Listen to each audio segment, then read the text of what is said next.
Good morning. Good morning. It is a great morning. So beautiful out there. A couple hundred of us that were on that beautiful boat ride are bragging about it this morning because we had such a treat out there. We want to thank Entertainment Cruise Lines one more time. I am Roland Lewis. I am the President and CEO of the Metropolitan Waterfront Alliance, and on behalf of the board, the staff, and all the MWA family, I welcome you to our 2012 conference. This conference has been a really great vehicle to propel great policy to reinvent our waterfront. One of the great things about this conference is the diversity of folks in this room. There are people from every aspect of the maritime world. There's people outside the maritime world, and the cross-pollination that we strive for is, I think, one of the things we are so proud of and continue to work toward. Again, I do want to thank a lot of folks, but I'll do it as briefly as I can. But my board that I serve with, the staff, interns, and volunteers. Give them a big hand. You've been by our office at 11:30 at night the last few days. You saw them working and working and working for pizza, basically, and I appreciate it so much. I want to thank the sponsors of the event. You'll see them all up in a second, but C Street, which is the sponsor of this portion of it, and if I can get the next slide up where we have, there we go, that Tower of Power. You see the ones at the top, particularly the Sims Metal Management, Port NYC, National Grid Global Terminal, and the boat providers, Entertainment Cruise Lines, and Hornblower. They're a big hand for those guys and all the sponsors. Do me and them a favor. There's a whole bunch of booths out there with a lot of information. And during the breaks, please visit them, learn what they do. All of our sponsors, I appreciate it. Now, at the very top of that pyramid, you'll see something called the New York, New Jersey Harbor Coalition. I'm wearing a little tag. It's falling off, but I'm a member of the steering committee of this new organization. It's a campaign to try and redress an imbalance. If you watch the federal budget, which some of us do with horror these days, but you'll note that there are water bodies around our nation that get tens of millions of dollars. Chesapeake, Puget Sound, sometimes hundreds of millions of dollars. The Great Lakes. This great water body here does not get similar numbers. I'm almost embarrassed to admit how much in environmental restoration funds we get. It's a very small amount. And we're just trying to get together, all of you, with our congressional representatives, a great delegation, to work together to try and get a little more equity for that. So as you're walking around today, you saw them on the way in. You'll hear there's a couple of sessions in the afternoon about the Harbor Coalition. Learn about this effort, sign up for the campaign, and be a part of it. So this conference has a theme. We call it a little play on words. We call ourselves an environmental engine and an economic resource. The idea is basic. We have a great port, and because we have that great port, millions of truck miles are off the road because we're transporting material by rail and sea. It's a good environmental thing. We also have an environmental engine. As we clean this port, the number of species of fish that are resurgent, but equally important on the economic development side, as you'll see in your program, we point out that there was an amazing bit of economic development legislation passed 2 generations ago. It was called the Clean Water Act. Now, the drafters of that weren't thinking about jobs, I think, as much as we are now, but they were thinking about cleaning the water. They didn't realize they were reinventing this city and many cities across the nation, because right in this territory, in this real estate we're standing in, is billions of dollars of investment that have happened because this water is now clean. You can live, play, and work around it when you couldn't a while ago when it was literally, it was a sewer. So Clean Water Act equals jobs, and jobs equal, and the jobs in the port equal better environment. Those things are twinned, and we can have it all, as the old saying goes. We can have both. We can in this waterfront we can create great environment and create great jobs. You will be with us today. Some of us you'll be with us tomorrow, where we're focusing. We have a special session we're trying out. We're focusing on recreational boating, particularly human-powered boating tomorrow. Some issues are right north of here at Pier 66. It's a very exciting idea. In theater, they have a term called the fourth wall. When you are actually addressing the audience, you're breaking that fourth wall. We built the fourth wall also here inadvertently because of land use planning and industry use. We walled off our waterfront. And what's so exciting right now is we're breaking through that fourth wall. We're starting to get not just next to the water with great parks, but in the water for recreation and also transportation, a lot of other good things. So please come tomorrow. So I'm going to get us started. We have a series of great speakers, and throughout the day I'll be coming back to tell you sort of the logistics. But again, I thank you all for coming. You are the reason this all happens. We have a record number of attendees this year, and we're just so excited to have you here. We're going to start off to get us. We are sitting here in a magnificent resource. When you ask people, what do you think about the waterfront, they will often say, oh yeah, the Hudson River Park, that's our waterfront. This was the granddaddy of the reinvention of our waterfront, and I'm so pleased to invite the president of the Hudson River Park to come say words of welcome to her park and our park. And also I should recognize that she is not only the president of the Hudson River Park, she is a hero. She was recognized as an official hero of the harbor. Mark your calendars, we'll be doing it again on October 9th. So please, a warm welcome for Madeline Wills, President of Hudson River Park.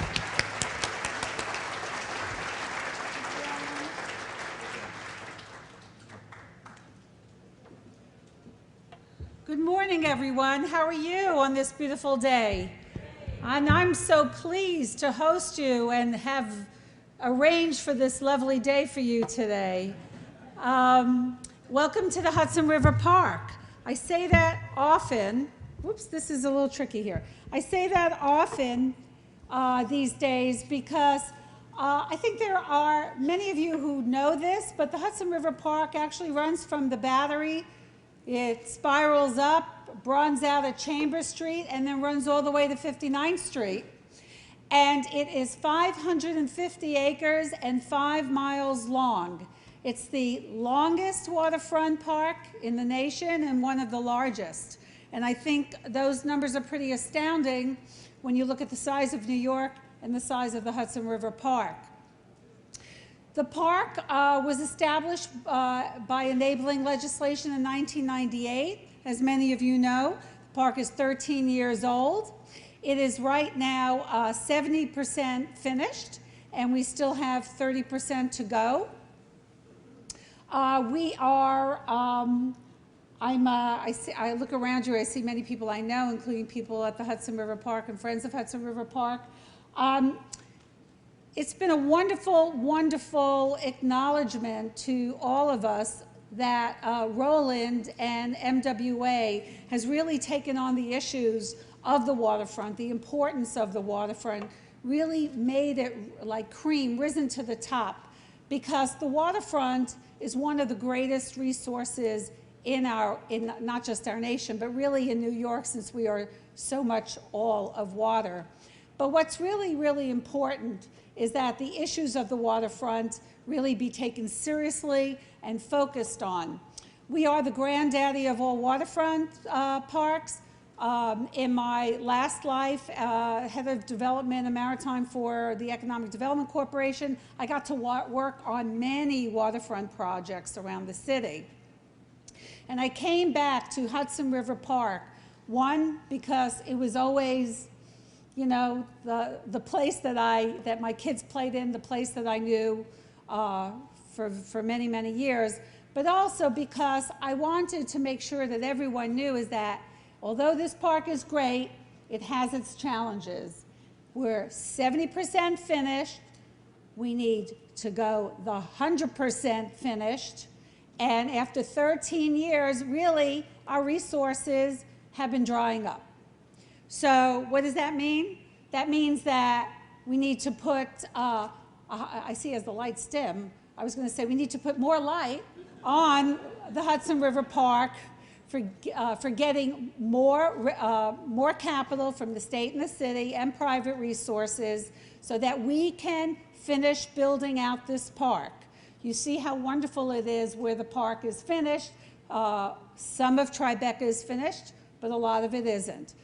Great piece in the village is finished, but the meat market area isn't. The Midtown area isn't. The Hearts and Yards area isn't. So we really have a lot more to do, and we need all of your help to make sure that there is focus on the Hudson River Park so that we get this park finished, and that we finish fixing the infrastructure on the west side, because not only is the Hudson River Park a great amenity, it also literally holds up the west side highway. So wherever our bulkheads are still unfinished, it's very important that we get that done. I tell this story, Roland knows, that last summer after I got here and we had Hurricane Irene, we had a massive bulkhead collapse in 39th to 41st Street. And that bulkhead was literally not only holding up our park, but holding up the West Side Highway.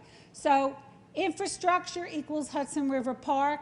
We are as good at infrastructure as any other transportation project. It's a little different, I understand, but you have to think of it. We are a city of water, and the bulkheads are what hold up our city. So as we move through the challenges of the Hudson River Park, it occurred to me several months ago that we needed to make changes in our legislation in order for us to be able to really sustain this park for the long term, get it funded, and to be, you know, we are a park that actually maintains ourselves from our leases and our permit fees. And as we understand the costs of all this infrastructure that we have to take care of, we also realize that this was not anticipated in the original legislation. And if we, in this time of great constraints on capital from the city and state, if we are to continue to maintain this West Side waterfront as it was originally intended, we're going to have to make some changes in the legislation that are going to allow us to create more revenue in the park and more revenue outside the park so that we can actually exist in 20 and 30 years. So just a couple of little interesting facts. The Hudson River Park has 17 million visits a year. We have 400,000 people using our ball fields. We have 7,500 school children that we teach about the water and its habitat. I could go on and on and on. But across the street, $3 billion worth of construction has occurred since the park has started being built. 94 new buildings have gone up, and we've created over $1.1 billion of additional property taxes that are actually attributed to this park. So what we need to look at is now creating more revenue in this park from both inside this park and outside this park.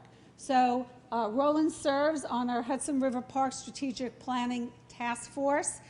We are concluding and putting together our recommendations, and we're going to be looking at all of you for your support in making these changes in the Hudson River Park so this park can continue to grow, be built out, and be the amenity that it was always meant to be and will be. Thank you very much.